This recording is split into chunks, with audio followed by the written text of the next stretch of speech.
Good morning, welcome back to my channel GS world group संदेश।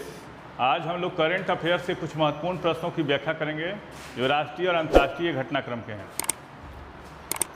हाल ही में भारत और मालदीव के बीच कौन सा युद्धाभ्यास का आयोजन किया जा रहा है? यह है कौन है? एक था युद्धाभ्यास और एक किस सेना का है? तो ये नौसेना का युद्धाभ्यास है। नौसेना का युद्धाभ्यास है और इस अभ्यास की शुरुआत कब हुई थी? 2009 में।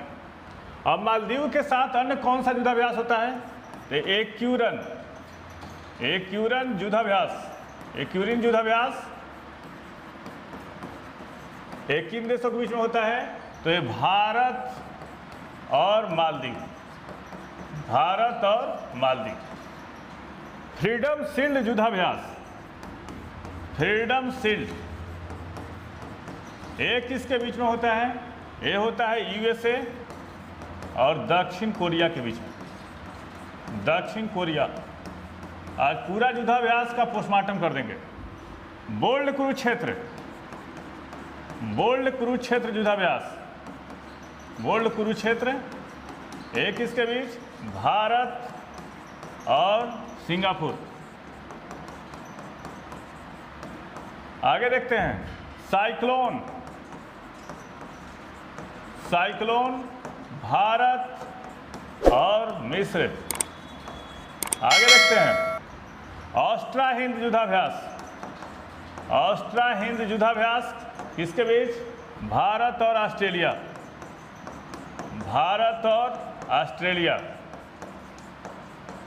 ककाडू युद्धाभ्यास, ये भी होता है ऑस्ट्रेलिया और इंडिया के बीच में।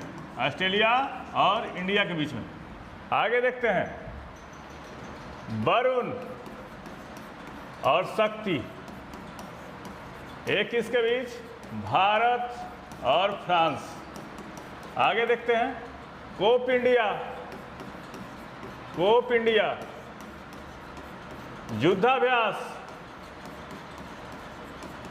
मिलिट्री एक्सरसाइज किन देशों के बीच? इंडिया और यूएसए के बीच में। आगे देखते हैं स्लाइनेक्स, एक किसके बीच? भारत और श्रीलंका। स्लाइनेक्स संप्रति एक किसके बीच? भारत और बांग्लादेश। मैनामती एक किसके बीच? भारत और बांग्लादेश। सूरज किरण एक किसके बीच? भारत और नेपाल। अजय वारियर एक किसके बीच? भारत और ब्रिटेन। कोंकण ये भी भारत और ब्रिटेन। ये युद्धाभ्यास की श्रृंखला है, एक बार देख लेंगे, स्क्रीनशॉट ले लेंगे।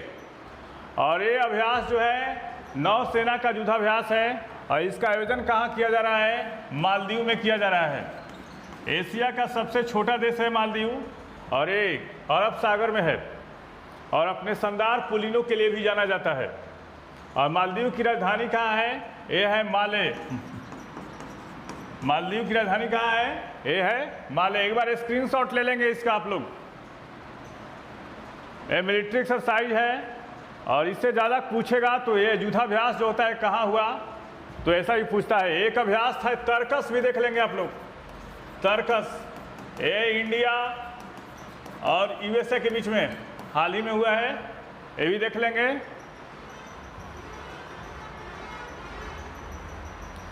हाल ही में 6 जून को किस संगठन का स्थापना दिवस मनाया गया? यह है बिम्स्टेक का पूर्ण रूप क्या होता है पहले देख लेते हैं, उसके बाद आते हैं सदस्य देश पर। बिम्स्टेक ये होता है बे ऑफ बंगाल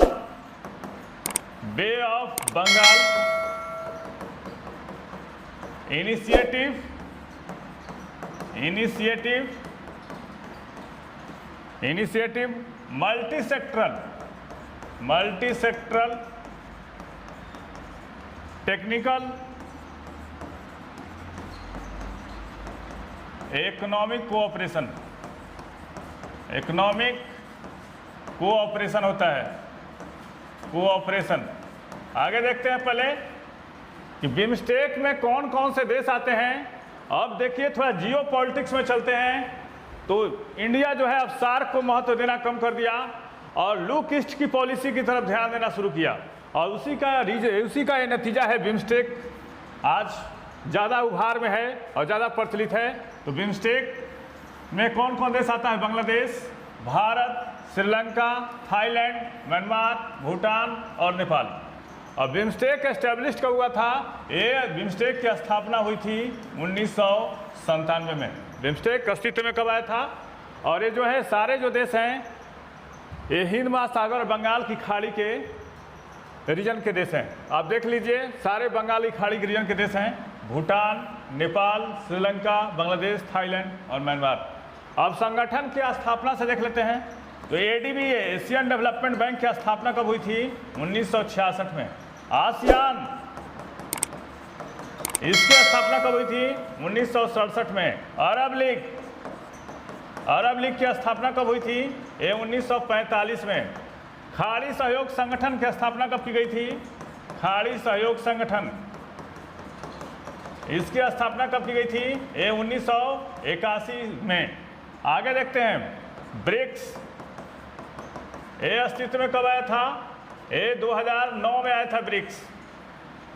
तो सारे देख लेंगे आप लोग, इसका स्क्रीनशॉट ले लेंगे और देख लेंगे इसमें कौन कौन से देश आते हैं और इसकी स्थापना कब हुआ था और क्या कहा जाता है इसमें। ये बंगाल की खाड़ी के रीजन के देश हैं। और बिम्स्टेक का पूर्ण रूप क्या होता है? Bay of Bengal initiative multi sectoral technical economic cooperation इसका पूर्ण रूप होता है। इसका स्क्रीनशॉट आप लोग ले लेंगे एक बार।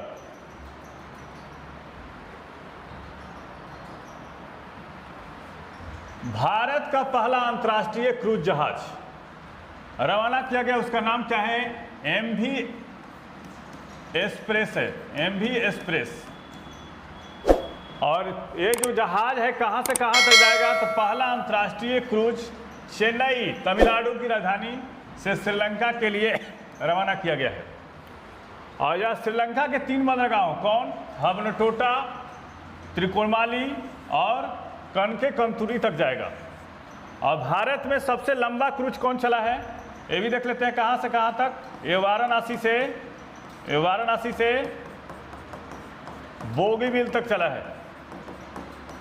भारत में सबसे लंबा क्रूज अंतर्देशीय, इसको कहा जाएगा अंतर्देशीय, मतलब देश के अंदर।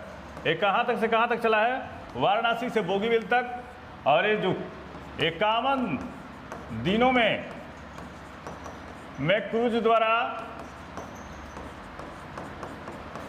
द्वारा इन दोनों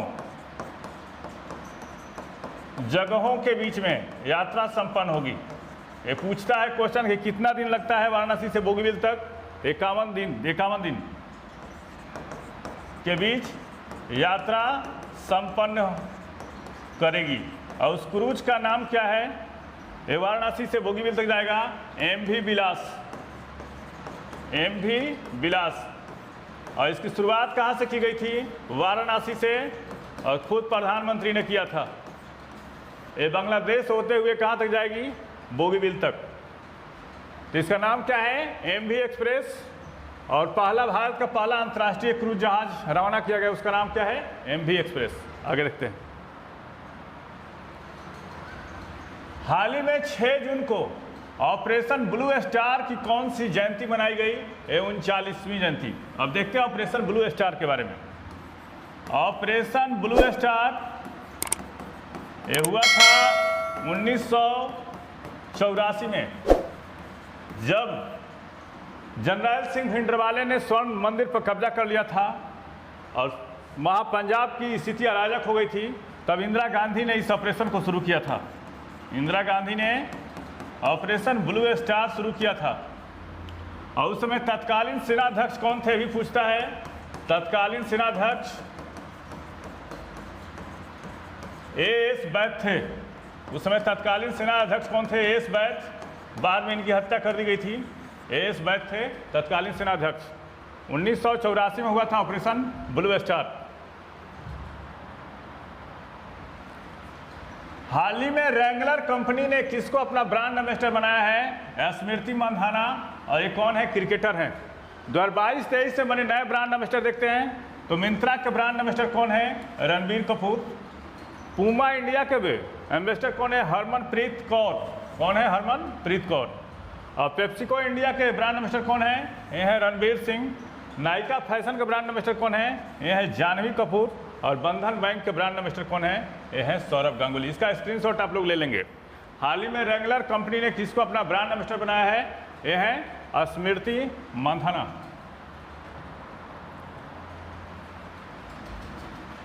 हाल ही में द्रौपदी मुर्मू को किस देश का सर्वोच्च सम्मान प्राप्त हुआ है?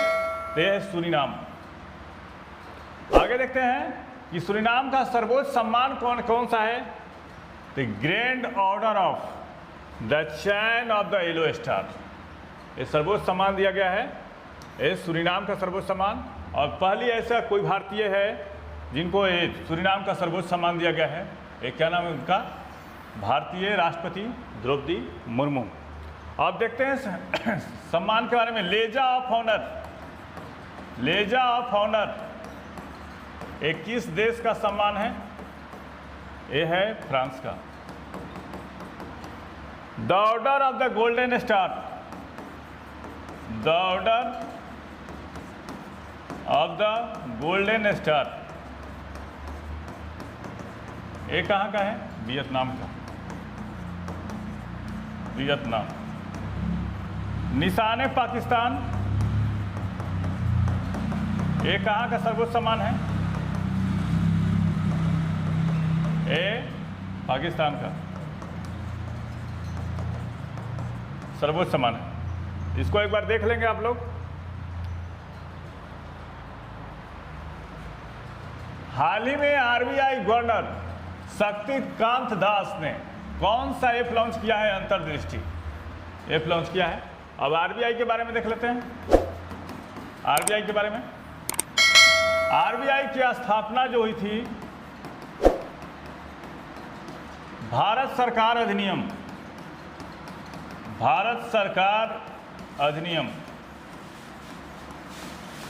1935 के अंतर्गत की गई थी या तहत की गई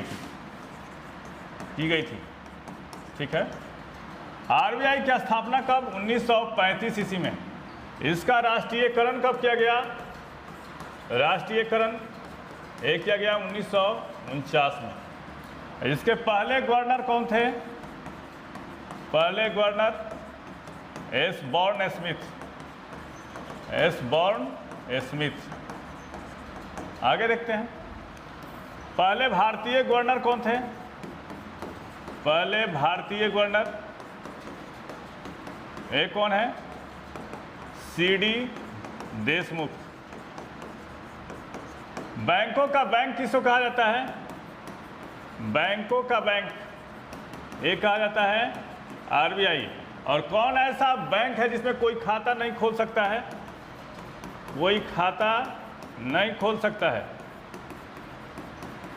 खोल सकता है। ये कौन है? आरबीआई। मौद्रिक नीति का निर्धारण कौन करता है? मौद्रिक नीति का निर्धारण कौन करता है? ये आरबीआई। इसका आप लोग स्क्रीनशॉट ले लेंगे आरबीआई के बारे में। और गवर्नर कौन है अभी? शक्तिकांत दास।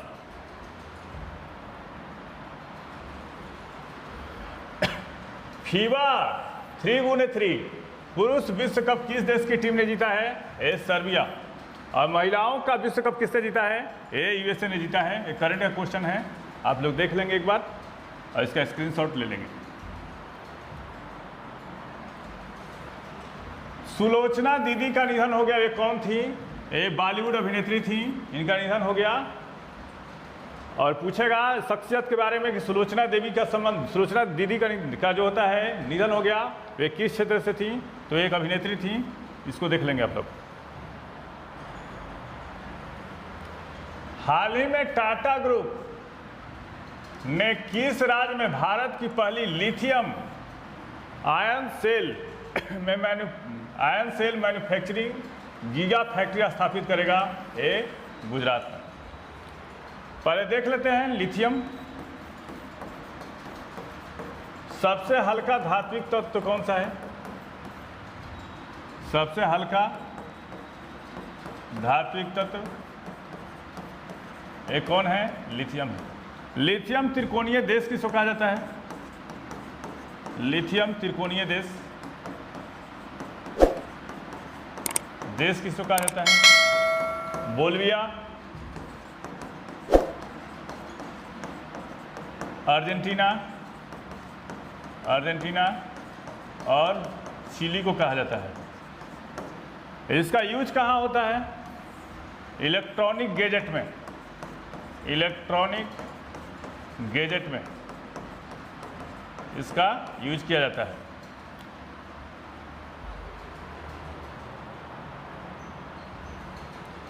हाल ही में यूपीएससी के सदस्य के रूप में किसे नियुक्त किया गया है? विद्युत बिहारी स्वेन को नियुक्त किया गया है। यूपीएससी के बारे में देख लेते हैं। इसकी स्थापना 1926 में की गई थी। यूपीएससी का 1919 ईस्वी के भारत सरकार अधिनियम के अंतर्गत, 1919 के भारत सरकार अधिनियम के अंतर्गत लोक सेवा आयोग की स्थापना की गई थी। अधिनियम के अंतर्गत आगे देखते हैं। यूपीएससी में सदस्य कितने होते हैं? 10। और यूपीएससी के अध्यक्ष कौन है भाई? अध्यक्ष मनोज सोनी। और संविधान के किस भाग में है?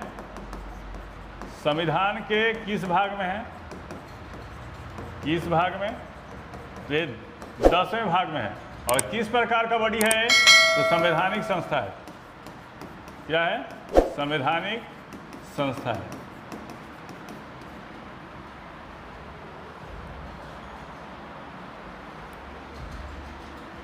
बॉम्बे स्टॉक एक्सचेंज और नेशनल स्टॉक एक्सचेंज ने सूक्ष्म लघु कंपनियों के लिए कौन सा बेहतर निगरानी तंत्र बनाया है? ईएसएम बनाया है। और ईएसएम का पूर्ण रूप देखते हैं, इनहेंस सर्विलांस मेजर। और बॉम्बे स्टॉक एक्सचेंज की स्थापना कब हुई थी? 1875 में। एशिया का सबसे पुराना स्टॉक एक्सचेंज है।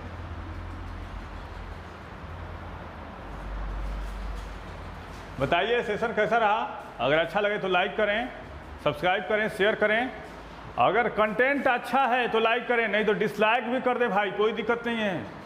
देखें एक बार ज़रूर गौर से। Thank you.